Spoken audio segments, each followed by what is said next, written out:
Kartanya tergerak lihat.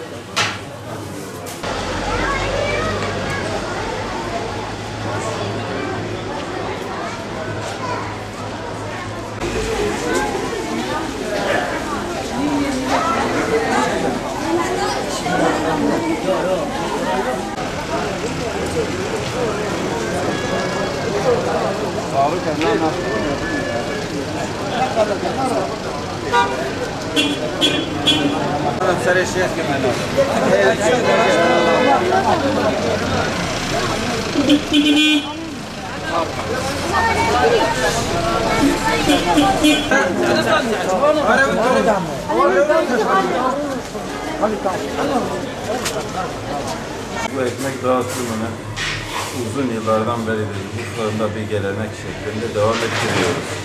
Bizden önce de bu işi yapan arkadaşlar yapıyordu.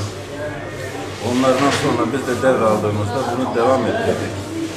Yani hiçbir ilanat, hiçbir yere bir haber vermediğimiz halde yıllardır dışarıda gördüğümüz gibi yüzlerce insan fırının etrafında toplanır. Hayırsever vatandaşlar da bize yardımda bulunurlar. Onların bu yardımlarını ekmek olarak bu millete yıllardır dağıtıyoruz.